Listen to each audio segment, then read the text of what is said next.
नमस्कार। आज हम नई क्लास के साथ रूबरू हुए। हम आखिरी प्रदेश पढ़ रहे थे, हाड़ौती प्रदेश। हाड़ौती के पठार को माल प्रदेश कहते, संक्रांति प्रदेश कहते हैं।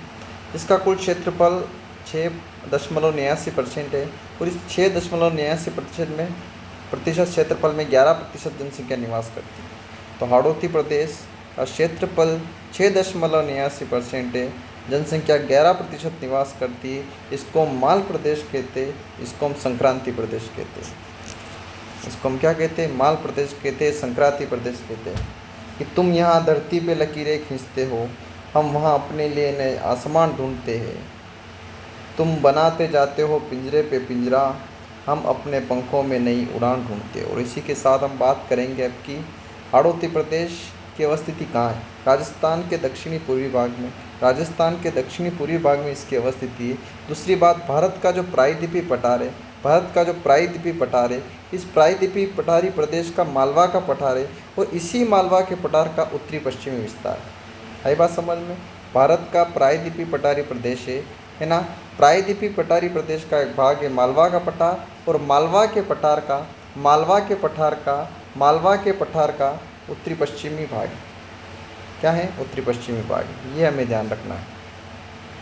इसका निर्माण कैसे हुआ? इसका निर्माण जो हुआ ज्वालामुखी क्रिया से हुआ। कैसे हुआ? ज्वालामुखी क्रिया से इसका निर्माण हुआ है ना। ज्वालामुखी दरार में जो उद्भेदन की जो क्रिया होती है, उस उद्भेदन की क्रिया में लावा बाहर आता है, वही लावा ऊपर आकर जमता है, उसके द्वारा इसका क्या हुआ? उसके द्वारा इसका निर्माण हुआ। जैसे कि ये कोई एरिया है, ये कोई क्षेत्र है और ये वो एरिया है जहाँ पर ज्वालामुखी क्रिया होती है। और यहाँ पर क्या प्रोसेस होती है? इस प्रकार से ये मैग्मा निकलता है। ये मैग्मा निकल कर क्या होता है? इस प्रकार से ये ठंडा होकर जम जाता है। इस प्रकार के से जिस भूमि का निर्माण होता है उसको हम, है ना, ये ज्वालामुखी क्रिया कहते हैं। तो ज्वालामुखी में ये दरारी उद्भेदन की क्रिया होती है। तो इस दरारी उद्भेदन की क्रिया से जो मैग्मा नीचे से ऊपर आकर यहाँ पर जम जाता है उसको हम लावा कहते हैं। इसी लावा से हमारा प्रायद्वीपीय पठारी प्रदेश बना है। दूसरी बात, इसका जो निर्माण है वो मेसोजोइक महाकल्प के क्रिटेशियस युग में हुआ। और हम बात करेंगे कि दक्षिण पूर्वी पठारी प्रदेश को हमने दो भागों में बांटा है, दक्कन का पठार या कगार उच्च भूमि या फिर विंध्य का पठार, है ना। दक्षिणी पूर्वी पठार को हमने कितने भागों में बांटा? दो भागों में बांटा है, दक्कन का पठार और विंध्य कगार भूमि। देखो, दक्कन का जो पठार है ये मुख्यतः यहाँ जो ऊपर माल का पठार, भिजोलिया भिलवाड़ा आप देखते हो, वो वाला क्षेत्र और मालवा प्रदेश वाला क्षेत्र, ये इसमें आते। और यहाँ पर मुख्य रूप से स्लेटी पत्थर हमें देखने को मिलते। क्या मिलते? स्लेटी पत्थर हमें देखने को मिलते हैं। उसी प्रकार से विंध्यन कगार भूमि हमें निम्बाहेरा चित्तौड़ से सासाराम बिहार तक एक पट्टी के रूप में देखती मिलती है। इस विंध्यन कगार भूमि में बलुआ पत्थर की प्रधानता है। इस विंध्यन कगार भूमि में किसकी प्रधानता है? विंध्यन कगार भूमि में बलुआ पत्थर की प्रधानता है। इसमें पूरा हाड़ौती क्षेत्र जो है, कोटा है, बूंदी है, बारा है, झालावाड़ वाला क्षेत्र है ना। और डांग प्रदेश वाला क्षेत्र, डांग प्रदेश में जो आता है, कोटा आता है, करौली आता है, धौलपुर आता है और सवाई माधोपुर आता है ना। डांग प्रदेश में करौली, धौलपुर और सवाई माधोपुर आता है। ये हमें ध्यान रखना है। बलुआ पत्थर की प्रधानता किसमें होती है? निम्बाड़ा चित्तौड़ से सासाराम बिहार तक जो पट्टी है उसमें बलुआ पत्थर की प्रधानता है। ऊपर माल का क्षेत्र, मालवा के क्षेत्र में स्लेटी पत्थर हमें देखने को मिलते हैं। अब हम बात करेंगे, हमने फिर इसको एक अलग अलग उप प्रदेशों में हमने दक्षिणी पूर्वी पठार को डिवाइड किया है। ये बहुत ही महत्वपूर्ण डिवाइडेशन है। एक तो हमने इसको बांटा शाहबाद उच्च भूमि में, दूसरा हमने इसको डिवाइड किया है डांग गंगदार भूमि, तीसरा अर्धचंद्राकार जो पहाड़ियाँ है वो, और मुकुंदरा हिल्स। तो शाहबाद उच्च भूमि कहाँ है? शाहबाद उच्च भूमि जो है बारां जिले के पूर्वी भाग में। कहाँ पर है? शाहबाद उच्च भूमि, शाहबाद बस याद रखो, बारां जिले में। कहाँ पर? पूर्वी भाग में।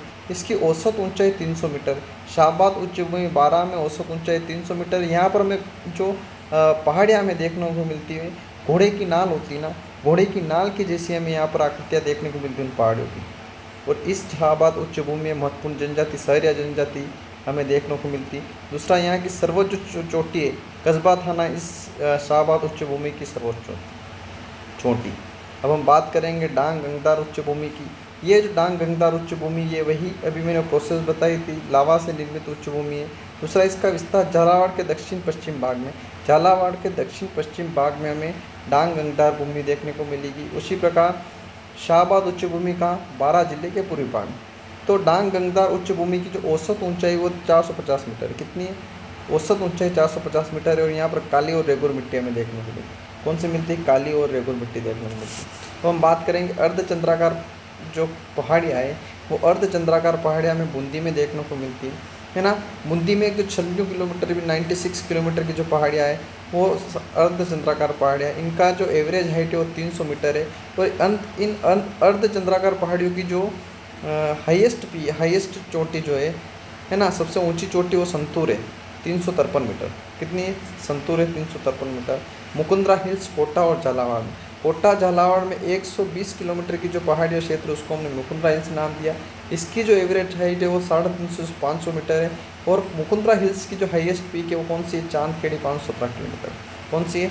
चांदखेड़ी 517 किलोमीटर। इस प्रकार से हमने इसके अलग अलग जो डिवाइडेशन थे इनको हमने देखा। तो हम बात करेंगे ग्रेट बाउंड्री फॉल्ट क्या होता है, वृहद सीमा भ्रंश क्या होता है। सबसे पहले तो ग्रेट जो बाउंड्री फॉल है, ग्रेट बाउंड्री फॉल जो है ये अरावली के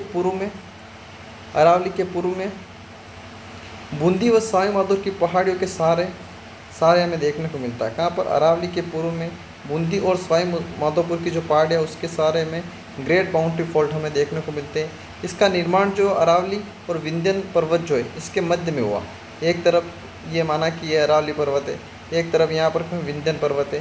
तो इन दोनों के बीच में हमें इस प्रकार से जो देखने को मिलता है कौन सा विस्तार? ग्रेट बाउंड्री फॉल्ट देखने को मिलता है ना। अरावली के पूर्व में बूंदी और सवाई माधोपुर की जो पहाड़ है उसके सहारे में देखने को मिलता है ना। बेसिकली इसको हम विस्तार की बात करूँ तो बेंगू, चित्तौड़गढ़, संतूर, बूंदी, कोटा, सवाई माधोपुर, करौली और धौलपुर स्पष्ट रूप से हमें बेंगू और कोटा में हमें देखने को मिलता है। तो इसकी भी जो एवरेज हाइट है वो इसका जो विस्तार है, ग्रेट बाउंड्री फॉल्ट का जो विस्तार है वो 480 किलोमीटर का विस्तार का पूरा क्षेत्र है इसका। तो ये हमने इस जो हाड़ौती प्रदेश है इसको समझने की कोशिश की। Thank you very much.